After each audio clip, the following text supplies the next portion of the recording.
Hello friends, അപ്പൊ നമ്മളെ കല്യാണം കഴിഞ്ഞ നേരെ തൃശ്ശൂർക്കാട്ട പോയേ നമ്മുടെ പരിഷ്കാരിക്ക് കുറച്ച് ഡ്രസ്സ് എടുക്കണം പറഞ്ഞു. അപ്പൊ ഞങ്ങൾ എല്ലാവരും കൂടി തൃശ്ശൂരുള്ള പാന്തലൂൺസിൽ പോയിട്ടാ ചെക്കൻ ആവശ്യമുള്ള കളക്ഷൻ തേടി പോട്ടെ കൂടെ ഞങ്ങൾ എന്തൊക്കെ എടുക്കാന്ന് വെച്ചാൽ ഇവനാണെങ്കിൽ ഒരു തേങ്ങിട്ട് എടുത്തൂല്ല, വെറുതെ വന്ന് ഇവളുടെ കൊച്ചിനെ എന്തൊക്കെ എടുക്കും ചെയ്തിട്ട് അങ്ങനെ അവിടെ നിന്ന് ഇറങ്ങി ഞങ്ങളുടെ അടുത്ത സ്പോട്ട് പിടിച്ചു. നമ്മുടെ കുട്ടനല്ലുള്ള ഹൈലൈറ്റ് മാൾ ഇട്ടാ പാർക്കിങ്ങിലെത്തി ഞങ്ങളും അതോടെ ഒരു അതിഥി ഉണ്ടായിരുന്നു കേട്ടോ. നമ്മുടെ വണ്ടിക്കൊക്കെ കോറിൽ വന്ന് ഞാൻ അതൊക്കെ ശരിയാക്കി തരാൻ ഒരു സ്പ്രേയും പിടിച്ചൊരു പുള്ളിക്കാരൻ നിൽക്കുന്നുണ്ട്. ഇതൊന്നും ഇപ്പൊ വേണ്ട ചേട്ടാന്ന് പറഞ്ഞ് ഞങ്ങൾ അവിടെ നിന്ന് മാറിയിട്ടാ. അങ്ങനെ പ്രത്യേകിച്ച് കാര്യം എന്തെങ്കിലും ഓരോരോ സ്ഥലങ്ങളിൽ ഞങ്ങൾ ഓരോന്ന് കണ്ടിങ്ങനെ നടക്കട്ടെ. കൊതിയൂറിന് അച്ചാറുണ്ട്, കയ്യിൽ ആവശ്യമില്ല. അപ്പൊ ഞങ്ങൾ അവിടെ ഗസ്കെ പഠിച്ചു. അങ്ങനെ അലഞ്ഞ വേണ്ട ഇപ്പൊ ഒരു ബ്രേക്ക് എടുത്ത് ചായ ഓടിക്കാൻ കയറിട്ടാ. ഇത് നമ്മുടെ സൂപ്രാനുള്ളിൽ വരുന്നത് എയ്റ്ററിയിലാണ് കേട്ടോ. അങ്ങനെ ചായക്ക് കുടിച്ച് ഒരു ചെറിയ ബ്രേക്ക് കൊടുത്ത് റിലാക്സ് ചെയ്ത് നിൽക്കാണ് കേട്ടോ. അപ്പോഴാണ് ഒരു പ്രമോഷൻ തരുമെന്ന് ചോദിച്ചൊരു ടീം നമ്മുടെ അടുത്ത് വന്നിട്ടാ.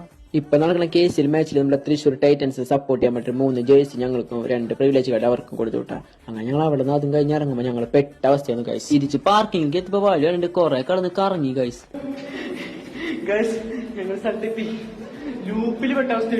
കല്യാണം കാരണം എല്ലാരും ഒത്തുകൂടിയിട്ട് നല്ലൊരു വൈബ് ഞങ്ങൾക്ക് അന്നത്തെ ദിവസം പിടിക്കാൻ പറ്റി. അങ്ങനെ അന്നത്തെ ആ ഒരു ദിവസം മൊത്തത്തിൽ ഒരു പൊള്ളി മൂടനായിരുന്നു കേട്ടോ.